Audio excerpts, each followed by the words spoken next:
Hello जय हिंद साथियों, स्वागत है आप सभी का अपने यूट्यूब चैनल संदीप बिगनर में। आशा करता हूं आप सभी भाई बहन अच्छे होंगे और अपनी अच्छे तरीके से आने वाली न्यू वैकेंसी के लिए अपनी अच्छी तरीके से तैयारी कर रहे होंगे। दोस्तों, जैसा कि आप सभी को पता है कि अभी रिसेंट में ही एक प्रयास किया गया सभी टीचरों की ओर से, आप सभी की ओर से, कि हमारी जो बात है जो न्यू वैकेंसी की और एक एज रिलैक्सेशन की, न्यू वैकेंसी की और एज रिलैक्सेशन की, इसकी बात हम कैसे भी तरीके से किसी भी तरीके से भर्ती बोर्ड तक और सरकार तक पहुंचा सकें, और उसका प्रयास भी किया गया। तो उसी के लिए आप सब ये पूछ रहे हैं कि कुछ कमेंट आए मेरे पास कि क्या आप नोटिफिकेशन अब इसके देखते हुए आ सकता है, क्या ये जो ट्विटर कैंपेन चलाया गया था इसकी वजह से हमारा नोटिफिकेशन आ सकता है। तो देखिए, इसी के ऊपर हम बात करेंगे, इसलिए आपको वीडियो लास्ट तक देखनी है जिससे आपसे कोई भी इन्फॉर्मेशन किसी भी तरीके से छूटे नहीं। और अगर आप हमारे यूट्यूब चैनल पर नए आए हो तो एक बार चैनल को जरूर सब्सक्राइब कर लें।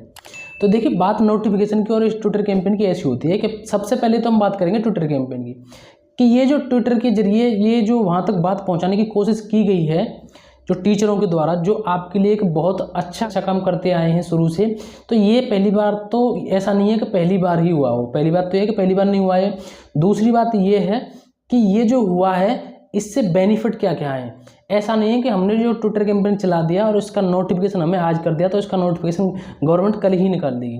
देखिए, इससे बस इतना हो जाता है कि जो लड़कों की जो पीड़ा होती है ना, और उनका जो एकदम अंदर से जो आक्रोश चल रहा है कि इस समय वो परेशान है भर्ती को लेकर के, तो उसकी बात गवर्नमेंट तक और बोर्ड तक पहुंच जाती है और सबकी नज़रों में आ जाती है।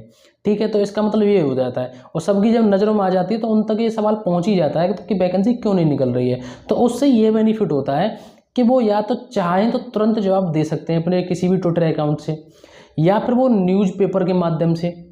तो इस तरीके से ये हमें बेनिफिट होता है। उससे हमें फिर एक अंदाज़ा होता है कि हमने जो ट्विटर कैंपेन चलाया या हमने अपनी बात जो गवर्नमेंट तक पहुंचाने की कोशिश की उसका हमें जवाब क्या मिला है। पिछली बार भी एक दो बार यही देखा गया है कि भर्ती बोर्ड ने इस ट्विटर के जरिए अपनी ओर से कुछ बातें बताई कि हम इसका विज्ञापन कब तक निकाल देंगे, इसके ऊपर क्या काम चल रहा है, किस तरीके से चल रहा है। रही बात एज की, तो एज के ऊपर भी पहले भी कई बार बात हो चुकी है। देखिए, मैं आपको पर एक बात बता दूं एज की, अभी आपको पता ना तो ऑफिशियल नोटिफिकेशन आया, ना अभी ऑफिशियल कोई भी अपडेट है, ना किसी ने अभी कुछ बोला है भर्ती बोर्ड से। ठीक है, तो ट्विटर कैंपेन की पहली तो बात ये हो गई कि इसका मतलब ये नहीं होता कि आपका सीधा नोटिफिकेशन आएगा। बस ये है कि ये जब आपकी ओर से जो प्रयास किया गया था वो भर्ती बोर्ड तक पहुंच गया, लेकिन उनकी ओर से अब क्या रिप्लाई आता है कि आपका जो नोटिफिकेशन है वो बता देंगे, हम बहुत जल्दी निकालने वाले हैं, या क्या प्रक्रिया चल रही है, किस वजह से लेट हो रहा है, तो वो सारी चीज़ें वो बता देंगे उसमें। ठीक है, रही बात एज की, तो देखिए मैं आपको एज की बताऊं, एक दो बार मैं पहले भी बता चुका हूं, आपको कई बार बता चुका हूं, एक दो बार क्या कि इसी तरीके से एसएससी जीडी में हुआ था, उसमें भी कोई गुंजाइश नहीं थी एज की, उसमें भी कोई गुंजाइश नहीं थी एज की, लेकिन बाद में हुआ क्या, उसमें भी एज में छूट मिली। ठीक है, इसी तरीके से इसमें भी उम्मीद लग रही है, क्योंकि यार सबको पता है कि बहुत टाइम से वैकेंसी नहीं आई, तो उम्मीद है यही कि इस बार भी आपको इसमें भी यूपी पुलिस में भी आपको एज की छूट मिलेगी। लेकिन कितनी मिलेगी, 1 साल मिलेगी, 2 साल मिलेगी या 3 साल, इसकी फिलहाल अभी कोई गारंटी नहीं, ना कुछ कंफर्म है। हो सकता है अगर भर्ती बोर्ड की ओर से वो कुछ जवाब दे दें, क्योंकि रिलैक्सेशन के लिए भी आप सबने ट्विटर के माध्यम से उन तक बात पहुंचाने की कोशिश की है। तो देखिए अब क्या होता है। फिलहाल अभी तक तो भर्ती बोर्ड ने इस मामले में कुछ बताया नहीं है, अगर बताएंगे वो तो मैं आपको वीडियो के माध्यम से बता दूंगा। मैं बस इतना बता रहा हूँ कि ट्विटर के माध्यम से हमें बस इतना फ़ायदा होता है कि हम तक उनकी ओर से एक जवाब आ जाता है कि आखिर चल क्या रहा है, इसके लिए एक चीज़ की जाती है। दूसरी बात मैं आपसे रिक्वेस्ट करना चाहता हूँ, जो हर बार मैं आपको हर वीडियो में करता आया हूँ, कि आपको अपनी तैयारी, देखिए ये सारी चीज़ें आप कर रहे हैं, अच्छी बात है, भर्ती बोर्ड तक अपने आप बात पहुँचाई, अच्छी बात है, और हमारा हक भी हमें पहुँचानी भी चाहिए, अच्छी बात है। और आपके और भी कुछ काम कर रहे हैं वो सारे काम करिए, लेकिन मेरी रिक्वेस्ट है आप किसी भी तरीके से पढ़ाई को मत छोड़िए। आपको यूपी पुलिस में अगर आप कांस्टेबल की तैयारी कर रहे हैं तो उसमें आपको 2 सब्जेक्ट पर सबसे ज़्यादा ध्यान देना है।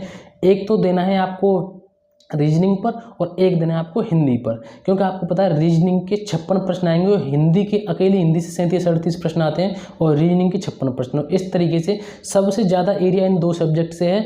और दूसरी बात, ये इतनी टफ भी नहीं है, आपको पता है हिंदी के और उसमें रीजनिंग के ऐसे प्रश्न आते हैं, अगर आप अच्छी तरीके से तैयारी करेंगे तो आराम से बहुत अच्छा स्कोर इसमें कर लेंगे, क्योंकि यही एक ऐसी सब्जेक्ट है जो आपके स्कोर को बहुत ज़्यादा बढ़ा देती हैं। आपको जो तैयारी करनी है वो सिलेबस के हिसाब से करनी है, सिलेबस के अकॉर्डिंग ही करनी है, आपको PYQ भी देखने। ठीक है, और आप में से कुछ भाई बहन इस तरीके से पूछते रहते हैं कि हमें सिर्फ कोई प्रैक्टिस, मतलब आपको कोई गाइड वगैरह नहीं, सिर्फ एक आपके लिए प्रैक्टिस चाहिए, प्रैक्टिस सेट। तो मैं आपके लिए एक अच्छा प्रैक्टिस सेट बताता हूँ जिसमें सिर्फ आपको प्रैक्टिस सेट ही मिलेंगे, और उसके साथ साथ आपको उसमें PYQ भी है। ठीक है, तो ये एक बुक है आपकी इनविंसिबल ये पब्लिकेशन की, इस बुक को आप ले सकते हैं। इसकी क्या खासियत है जो मैं आपको बताऊं कि ये एक तो आपके बिल्कुल सिलेबस को ध्यान में रखकर ही तैयार की गई है और अच्छे तरीके से इसमें एक्सप्लेनेशन दिया है हर प्रश्न का आपका। और सबसे बड़ी खास बात यह है इस बुक की कि आपके जो PYQ है ना उसको ध्यान में रखकर ये बुक तैयार की गई है कि किस तरीके से आपके यूपी पुलिस कांस्टेबल में जो पेपर आता है उसी तरीके से तैयार की गई है। और इसमें कोई भी किसी भी तरीके का एरर फ्री बुक है, ये अच्छे तरीके से तैयार की गई है। और आपके जो GS के प्रश्न है ना उसमें आपके लेटेस्ट जो प्रश्न है वो भी इसमें डाले गए हैं, जैसे कि करंट अफेयर के, ठीक है। और अच्छे तरीके से इसमें आपके 10 प्रैक्टिस सेट मिल जाएंगे और 5 जो पेपर है इसमें जो PYQ है वो इसमें मिल जाएंगे। अच्छी बुक है, आप इसको ले सकते हैं। इसकी लिंक मैंने डिस्क्रिप्शन में दे दी है, आपको अगर ये चाहिए तो आप वहाँ से इसको ले सकते हैं। आपको ये नए पैटर्न के हिसाब से ये बिल्कुल अच्छे तरीके से तैयार की गई है। और दूसरी बात मैं आपको बताऊँ, जैसे मैंने आपको अभी बताया कि आपको रीजनिंग और हिंदी आपको अच्छी तरीके से पढ़नी है। और उसके अलावा जो बाकी सब्जेक्ट बची हैं, जैसे कि आपका मैथ है और GS है, उसके ऊपर भी मैंने आपको स्ट्रेटेजी की वीडियो बता दी है, उसके लिए बुक बता दी है। GS में आप अच्छी तरीके से लूसेंट को बिल्कुल एकदम घोट के पी जाइए।